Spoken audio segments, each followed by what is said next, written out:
कैलाश पर्वत पर आखिर कौन रोक देता है पर्वतारोहियों के पांव। ये दुनिया का सबसे ऊंचा पर्वत नहीं, फिर भी क्यों कैलाश आज भी अजय है। क्या सचमुच कैलाश पर भगवान शिव आज भी अपने परिवार सहित निवास करते हैं। दुनिया के सबसे पवित्र पर्वत कैलाश से जुड़ी कहानियां अद्भुत हैं। इनमें कुछ सुनी सुनाई बातें हैं, कुछ आंखों देखी हैं, तो कुछ विज्ञान के पैमाने पर साबित भी हुई हैं। और आज हम बात करेंगे श्री कैलाश पर्वत से जुड़े कुछ ऐसे ही अद्भुत रहस्यों की। दुनिया में ऐसी कई चोटियां हैं जहां इंसान के कदम कभी नहीं पड़े, लेकिन कोशिश करने के बाद भी जहां नहीं चढ़ सके, कैलाश वो इकलौता पर्वत है। कैलाश पर्वत की ऊंचाई दुनिया के सबसे ऊंचे पर्वत माउंट एवरेस्ट से लगभग 2200 मीटर कम है। फिर भी ऐसा क्यों है कि माउंट एवरेस्ट पर लोग 7000 से अधिक बार चढ़ाई कर चुके हैं, लेकिन कैलाश पर्वत अब भी अजय है। कैलाश पर्वत को भगवान शिव का निवास स्थान माना जाता है और यह हिंदुओं का सबसे पवित्र तीर्थ स्थल भी है। भगवान शिव के घर कैलाश पर्वत से जुड़े ऐसे अनेक रहस्य हैं जिन पर बड़े बड़े वैज्ञानिक द्वारा शोध किए जा रहे हैं, लेकिन ऋषि मुनियों के अनुसार उस भोले के निवास के रहस्य को भांप पाना किसी साधारण मनुष्य के बस की बात नहीं। कैलाश पर्वत के बारे में तिब्बत मंदिरों के धर्मगुरु बताते हैं कि कैलाश पर्वत के चारों ओर एक अलौकिक शक्ति का प्रवाह होता है और यह शक्तियाँ कोई आम नहीं बल्कि अद्भुत हैं। कहा जाता है कि आज भी कुछ तपस्वी इन शक्तियों के माध्यम से आध्यात्मिक गुरुओं के साथ संपर्क करते हैं। कैलाश पर्वत समुद्र तल से लगभग 22,068 फीट ऊंचा है तथा हिमालय के उत्तरी क्षेत्र तिब्बत में स्थित है। क्योंकि तिब्बत चीन के अधीन है, इसलिए कैलाश पर्वत चीन में आता है। जानकारों के अनुसार कैलाश पर्वत के महत्व को ऊंचाई से नहीं बल्कि इसके विशेष आकार की वजह से समझा जाता है। इसका चौमुखी आकार दिशा बताने वाले कंपस के 4 बिंदुओं जैसा माना जाता है। कैलाश पर्वत से ही 4 महान नदियों का उदय होता है, सतलुज, सिंधु, ब्रह्मपुत्र और घाघरा।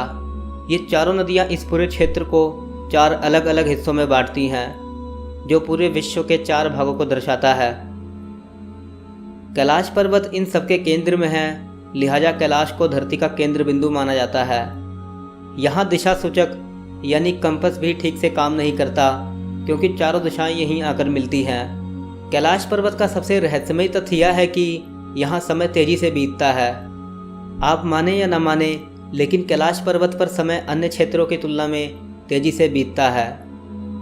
वहां जाने वाले यात्रियों और वैज्ञानिकों ने अपने बाल और नाखूनों को तेजी से बढ़ते हुए महसूस किया है, जिसके आधार पर उनका अनुमान है कि कैलाश पर्वत पर समय तेजी से बीतता है। हालांकि वैज्ञानिक अभी तक इसके पीछे के कारण को ढूंढने में असफल रहे हैं। कैलाश पर्वत की चोटियों के बीच 2 झील स्थित है। पहला मानसरोवर झील, जो दुनिया में सबसे अधिक ऊंचाई पर स्थित शुद्ध पानी की सबसे बड़ी झील है। यह झील 320 वर्ग किलोमीटर के क्षेत्र में फैली है और इस झील का आकार सूर्य के समान है।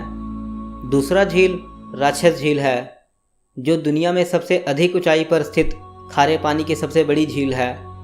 यह झील 225 वर्ग किलोमीटर क्षेत्र में फैली है और इसका आकार चंद्रमा के समान है।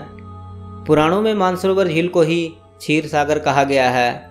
क्षीर सागर कैलाश पर्वत से 40 किलोमीटर दूरी पर स्थित है और इसी झील में शेषनाग पर विष्णु व लक्ष्मी विराजित हो पूरे संसार को संचालित कर रहे हैं। जबकि राक्षस झील के बारे में मान्यता है कि इसी झील के किनारे रावण ने घोर तपस्या करके भगवान शंकर को प्रसन्न किया था।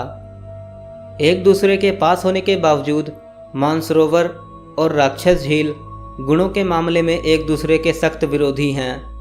मानसरोवर सकारात्मक जबकि राक्षस झील नकारात्मक ऊर्जा का प्रतीक माना जाता है। इस अलौकिक जगह पर प्रकाश तरंगों और ध्वनि तरंगों का अद्भुत समागम होता है, जिससे ओम की ध्वनि प्रकट होती है। गर्मियों में जब मानसरोवर झील की बर्फ पिघलती है, तब डमरू के बजने की आवाज़ सुनाई देती है। ऐसी मान्यता है कि मानसरोवर में एक बार डुबकी लगाने वाला व्यक्ति मृत्यु के बाद रुद्रलोक पहुंच जाता है। यदि आप भी कभी मानसरोवर की यात्रा पर जाना चाहते हो, तो मानसरोवर झील में स्नान करने का सबसे उपयुक्त समय प्रातः 3 बजे से 5 बजे तक का होता है, जिसे ब्रह्म मुहूर्त के नाम से भी जाना जाता है। ऐसा माना जाता है कि इस समय देवता भी स्नान करने के लिए इस झील पर आते हैं। कैलाश पर्वत अपनी स्थिति बदलता रहता है। कैलाश पर्वत की ऊंचाई 6,638 मीटर है। इसके चोटी की आकृति विराट शिवलिंग की तरह है, जिस पर पूरे साल बर्फ की सफ़ेद चादर लिपटी रहती है। लेकिन तमाम कोशिशों के बावजूद कैलाश पर्वत की चोटी तक कभी कोई पर्वतारोही नहीं पहुंच सका। ऐसा माना जाता है कि 11वीं सदी में एक तिब्बती बौद्ध योगी मिलारेपा ने कैलाश पर्वत की चढ़ाई पूरी की थी, जो आज भी एक अपवाद है। 20वीं सदी में पश्चिमी देशों के अनेक पर्वतारोहियों ने कैलाश पर्वत पर चढ़ने के लिए अनेकों प्रयास किए, लेकिन कभी भी कोई पर्वतारोही सफल नहीं हुआ। जब पर्वतारोहियों से इस बारे में बात की गई तो उन्होंने हैरान कर देने वाली बातें कही। किसी ने बताया कि जब वे कैलाश पर्वत पर चढ़ाई कर रहे थे तभी एकदम से बर्फ का तूफान आ गया। किसी को दिल की समस्या हो गई, कोई दिशा भ्रमित हो गया, कोई बिल्कुल सही रास्ते पर चल रहा था तभी आगे का रास्ता ही गायब हो गया और ज़ोरदार बारिश होने लगी। कोई कैलाश पर्वत पर चढ़ने से पहले ही वापस चला जाता है। कैलाश पर्वत के इस रहस्यमयी दुनिया को देखते हुए चीन सरकार ने 2001 में कैलाश पर्वत पर चढ़ने पर पूर्ण रूप से प्रतिबंध लगा दिया।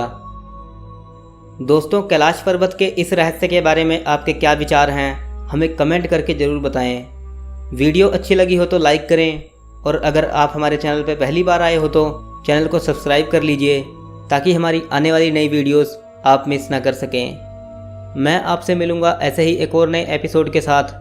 तब तक के लिए नमस्कार।